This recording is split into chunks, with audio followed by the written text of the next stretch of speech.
16 by 9 is on recording. What's up, everybody? Welcome back to the Grow Family Network. And of course, we're doing some citrus videos. This is the time of year where everybody want to figure out how to protect citrus trees. I've actually done a video last year. This year I'm going to kind of do it a little bit differently, and I'm going to kind of show you more than I showed last year, my concept and my thinking about covering up these citrus trees. As you know, our first year here on the property, we lost about 12 citrus trees because we didn't know how to properly get them through the winter. We only have, this is going to be kind of zone 8B, 9 on down up to, like, 10, for those people that get those occasional freezes. Like, we've been going through a few freezes and we get some occasional 20-degree temperatures. So that's what this video is going to be for. Temporary, even though those drops may last maybe like no longer than a week, they will kill a citrus tree. So what you're going to need for this video is some, I'm going to show you on here. This is 3/4 PVC. So this is the size. You want to get the 3/4 PVC. But on the conduit, you want to get, let me switch it around so you can see better. You want to get the 1/2, all right? And that's only so your stake can go through. And this is way cheaper than any rebar. So you just want that, the 1/2 is going to be able to fit into your 3/4. That's what you want. All right, so if you're living by yourself and you got 1 tree, 2 trees, 3 trees, this is going to be perfect. So you can see I've already set up 2 behind us in various stages. So I'm going to show you how to do the first stage, and then I'm going to walk you through the rest of it, just thinking wise. So what I want to do is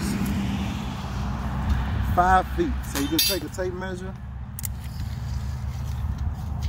This, depending on the size of your tree, is going to be how long you want to cut this, because this is what's going to be in the ground. All right. So just watch me along, and then you can like go off and running with it. So I did this at 5 feet. Put that down. Put it on the end. Let's get it flipped over. All right, 5 feet. Doesn't have to be perfect because you're not building anything. After I cut this pipe in half, because it's a 10 feet piece of pipe, I cut it in half, 5 feet and 5 feet. Now I don't need the tape measure anymore. So now I use this to measure. Like I said, it doesn't have to be exact, so I know I want to cut it right there. So I'm going to take this pipe cutter. If you go back to our video on how to build hoops over your raised beds, same procedure. If you saw that video, then it's the same procedure for making these hoops. Mini greenhouses, really, or mini high tunnels. All right, so all I'm going to do is I'm going to mark that somewhere right there. That'll be fine. On that video, I was using my hand, but man, that gets hard holding that after a while. So any kind of wrench, this is a pipe wrench, any kind of wrench is way better. So let me kind of sit back a little bit. Gotta get this thing right.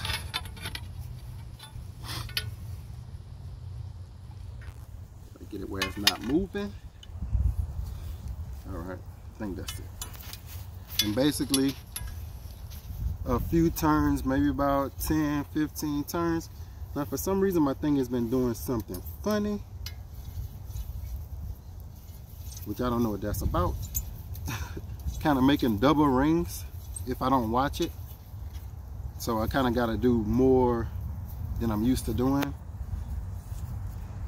But you're going to get a brand new one, right? These are, I think these are 16 something for these little pipe cutters. I have used the Sawzall. If you want to use that, makes the edges a little bit more rugged, and you probably need somebody to hold the pipe with the Sawzall. And it's a little power tool, so if you don't want to work with power tools and you still want to get the job done, then you can go the manual route. Even ladies can do this, so you don't need a man for this. Even men can do this, so you don't need another man that's a carpenter. Look at that bird. Look how beautiful. Oh, it's right there. Look at that. too, right over our head. My dogs do not like those things. All right, so we got that done. The hard part is over with. Everything else is gonna be easy. So I'm gonna put this to the side. Now if your ground is soft, like ours is a little soft, I can kind of push sometimes into the ground without this. But if you got a hammer, even better. You don't need to do the work yourself. So what I wanna do is, I wanna put this to a part where it's not touching the tree. So these are gonna be a little wider than those, because this tree is bigger than those. So I'm just gonna put that in the ground. And even if it's a little touching, even if you don't have this amount of space to go around your tree and you're gonna have to get in, it's better to lose this limb with the limb touching whatever you're gonna cover it with than to lose the whole tree. All right. So put that on one side. Now when you're putting these in, like I say, the first two, you just want to put them as long as it's not touching the tree. Knock them in a little bit. However far you want to knock them in, it's going to hold. We're not, like I said, we're not building anything that's going to hold weight. We're only holding up a cover.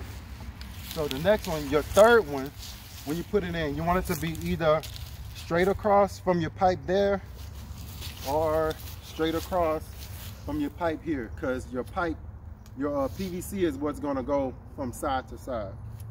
So let's go with this one, kind of gauging it a little bit, knock it in, move my hand down a little bit in case this hammer slips and you don't, if your hand is way up here, you're going to hurt yourself. It's going to hurt bad, especially when it's cold outside.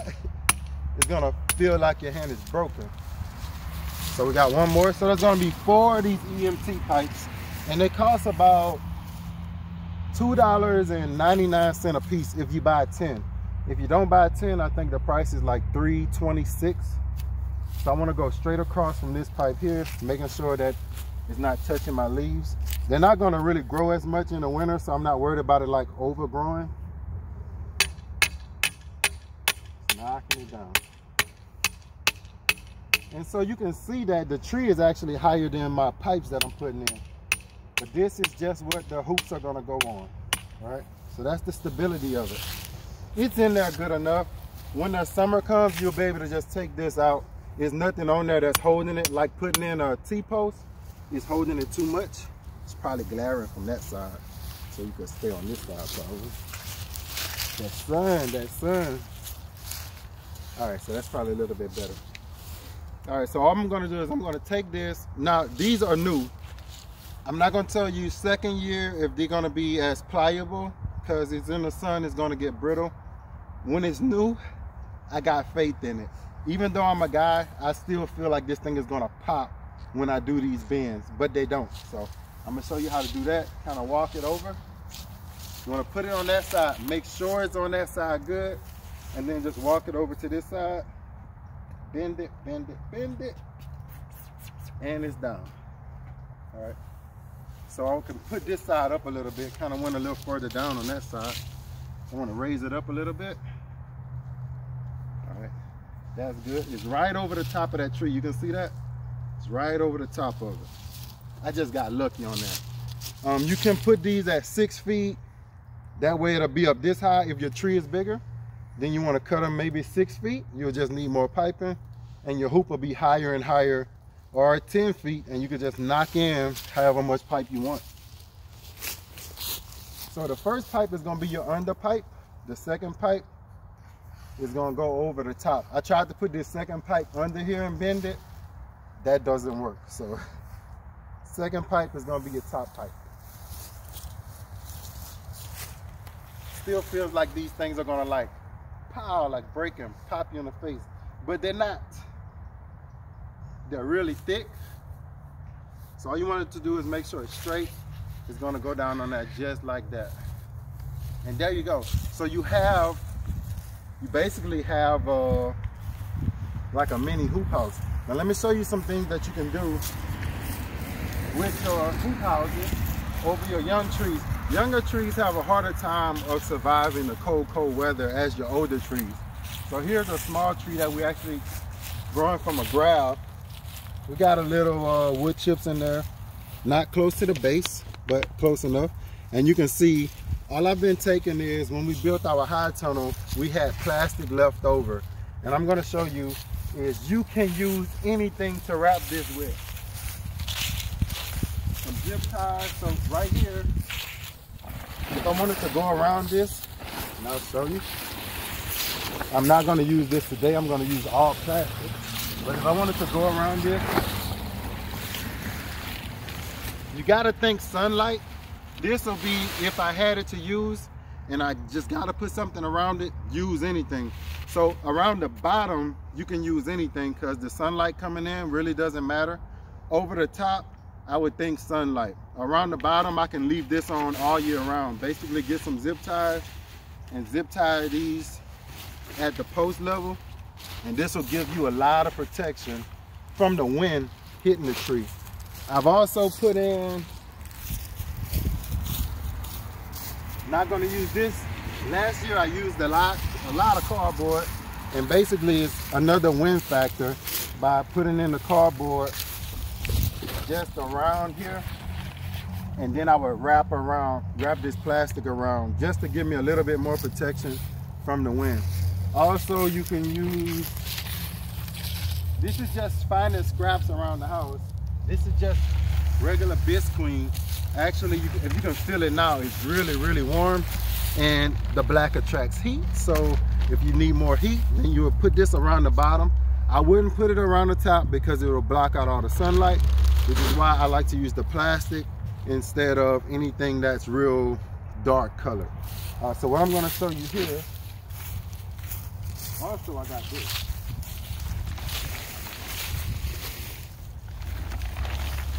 An old blanket. I got all kind of stuff around here. This is why I keep that pile of stuff over there all during the spring. If you look at our videos, you'll see it over there. It's kept there for the winter time. And you can actually use this, an old blanket. Let me show you this. All right, so I got this around just to stop the wind. And my idea, if you just got one small tree, you can throw an old blanket over it. If you're in Louisiana, it's not getting super cold. You just don't want the freeze to get on it. You can actually put some holes through here, zip tie it. That'll hold it down, keep it from flying in the wind. And then in the morning, you can always come out and give it that sun. As you can see, the sun is like right here. So that's a way to get the sun in. I'm gonna show you how to do it with just any old plastic, anything you find around. This is kind of how I do it. You can just take this. I'm gonna wrap this around first, just so when I pull it on the first round, it doesn't just come off. Once again, this is when I'm out by myself. Since Bev is out here, I wouldn't have to do this step. But when I'm out by myself, I have to do this step, because when you're pulling it, as you're going around, you'll just pull it off and pull it off. So you anchor it to one of your posts. I'm just gonna go around. So I'm like putting it to bed.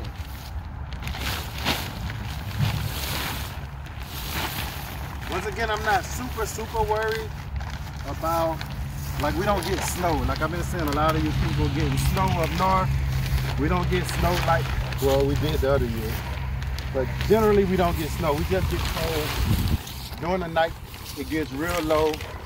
And then 11, 12 o'clock, the sun is back out and it's back warmed up again. You just gotta protect it at night. So I would do this, and I got a lot lots and lots of plastic. So whatever scrap you got, and you can see right here is about the furthest I'm gonna get with this. So I'll take this one, same idea. Wrap this one up. And then I would just get another one, wrap it here, and then spin it on around. Or if I had another blanket and it's only going to get to like 30 degrees, it's not getting into the 20s now. So I do have another blanket over there, but you can take the blanket and put it over the top. And basically it will save it. It's not real windy here. If it was like gonna be a windy night, of course you would tie it down. What I did last year is I just wet this down really good in the evening time, and that way it'll stay heavy. These old blankets are real heavy. So that's what we're gonna do with this one. Basically, if you do that, I think we have about 12 trees, citrus trees to get done. So I gotta finish doing all of them. So in future videos, you'll be able to see, as we do like some walk arounds, you'll be able to see everything. I actually leave these systems in place like this. This is gonna be our first year doing the mini hoops on all our trees. Last year we only did it on the one tree that was in the back, and this one out to the front we made some other kind of little makeshift it wasn't hoops, we just put like sticks all around and threw stuff over it. But I think this is a little bit more stable, a little bit more easier to work with. Cost a little bit more. I think I paid maybe $100 today on getting about 20. I got 20 of these and 20 of these, so it cost me $107.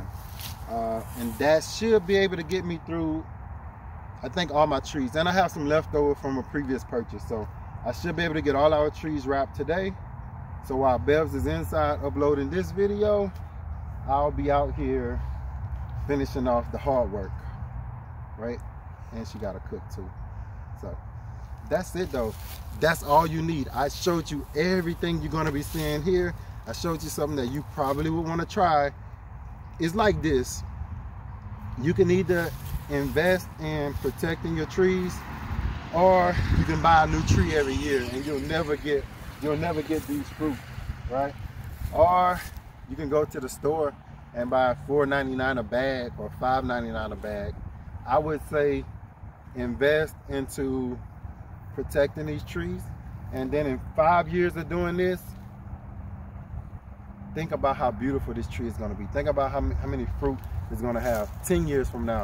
And the older they get, the less protection they need. So this is something that you can actually use until the tree is just too big to put a hoop over, and then I'll be back with another video to tell you how to do something else. So that's it for today's video. Thank y'all for watching the Grow Family Network, and as always, grow, grow, grow.